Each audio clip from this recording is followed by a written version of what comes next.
जीतने वालों को मेरा सलाम। सबसे पहली खूबी जो डॉक्टर अब्दुल कलाम साहब के व्यक्तित्व में दिखती है वो है रिस्पॉन्सिबिलिटी और इंटीग्रिटी।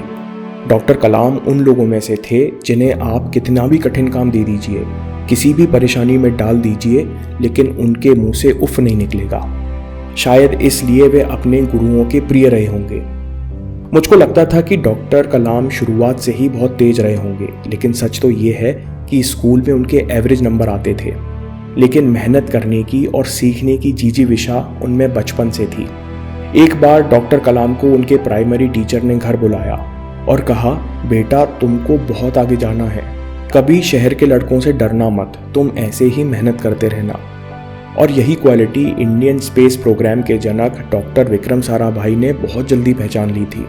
उन्होंने कुछ चुने हुए साइंटिस्ट को नासा भेजा, जहां वे साउंडिंग रॉकेट्स के बारे में सीख सकें। नासा वर्जीनिया के शानदार रिसर्च सेंटर से जब वे ट्रेनिंग लेकर वापस आए तो उनको केरला के छोटे से गांव थुम्बा से रॉकेट लॉन्च करना था। इधर रिसर्च सेंटर तो क्या, ऑफिस भी नहीं था। तब विक्रम साराभाई और बाकी साइंटिस्ट की टीम ने एक चर्च को ऑफिस बनाया और गाय भैंस के तबेले को अपनी लैब और वेयर हाउस। आपको क्या लगता है, तबेले और चर्च में कूलर या एसी लगे होंगे? एक भरी गर्मी के दिन डॉक्टर कलाम और उनके साथी doctor Sudhakar satellite launch vehicle में सोडियम थर्माइड पाउडर भर रहे थे। डॉक्टर सुधाकर के माथे की पसीने की एक बूंद उस पाउडर में गिर गई। सोडियम का इतनी तेज धमाका हुआ कि पूरा कमरा हिल गया। पानी से आग नहीं बुझाई जा सकती थी, इसलिए दोनों को कमरा छोड़कर भागना पड़ा। थुम्बा में उस वक्त खाने की सुविधा भी नहीं थी। साइंटिस्ट को लंच और डिनर करने के लिए साइकिल चलाकर रेलवे स्टेशन जाना होता। ये वो समय था जब रॉकेट के पार्ट साइकिल और बैलगाड़ी से लाए गए थे। इन सब रुकावटों, कठिनाइयों और जान के खतरे के बावजूद डॉक्टर कलाम और बाकी साथी साइंटिस्ट ने देश के लिए पहला साउंडिंग या इक्वेटोरियल रॉकेट छोड़ा। एक बार डॉक्टर कलाम बताते हैं कि दिन भर की मेहनत के बाद रात में माँ ने खाना बनाया। उन्होंने पिताजी की थाली में रोटी सब्जी रखी। रोटी बेहद जली हुई थी और दूसरी रोटी के लिए आटा भी नहीं था। मैं चुपचाप देखता रहा कि आज पिताजी क्या कहेंगे, लेकिन वे चुपचाप खाने लगे और मुझसे स्कूल के बारे में पूछने लगे। डॉक्टर कलाम साहब कहते हैं कि मुझे याद नहीं है कि मैंने उन्हें क्या जवाब दिया, लेकिन मुझे याद है कि जब माँ ने उनसे जली हुई रोटी के लिए माफ़ी मांगी तब उन्होंने बोला, अरे इतनी बढ़िया रोटी, मुझे तो बहुत पसंद है। मैं देर तक सोचता रहा, फिर रात में पिताजी से पूछा कि क्या आपको सच में जली हुई रोटी पसंद आई? वे कहते हैं कि तुम्हारी माँ ने दिन भर की मेहनत के बाद हम सबको रात में खाना बनाकर खिलाया था, और जली हुई रोटी किसी को ज़्यादा देर परेशान नहीं करती, लेकिन बेटा जले हुए शब्द इंसान को कई दिनों तक परेशान करते हैं।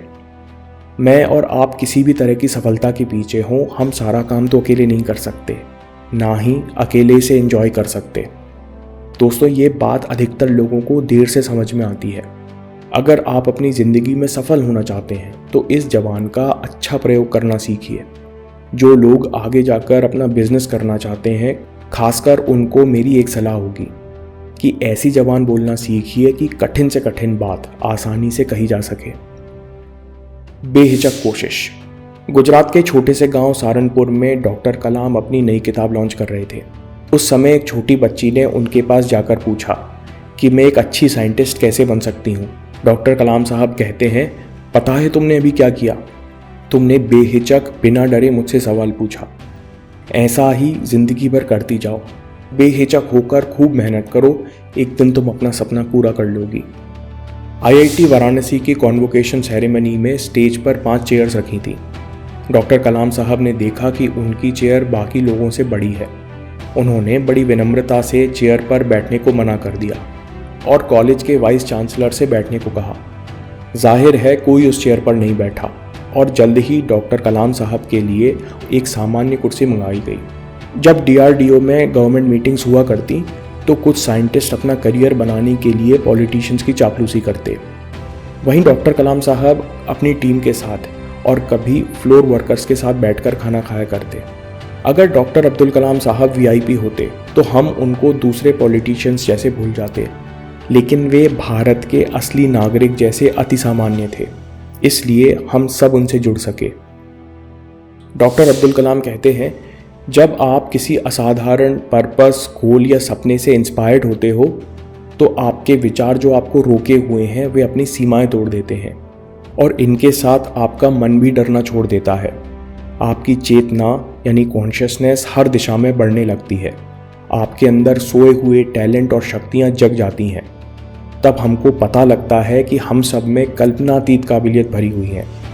दोस्तों, हर इंसान के साथ ऐसा केवल थोड़ी देर के लिए होता है। जब प्रेरणा आती है तब लगता है हम कुछ भी कर जाएंगे, लेकिन ये स्थायी नहीं रहती। इसलिए इस प्रेरणा या इंस्पिरेशन को हर दिन अपने एक्शन से जोड़ते रहना चाहिए, जिससे प्रेरणा केवल गोल से न मिलकर हर दिन के मेहनत करने से मिले।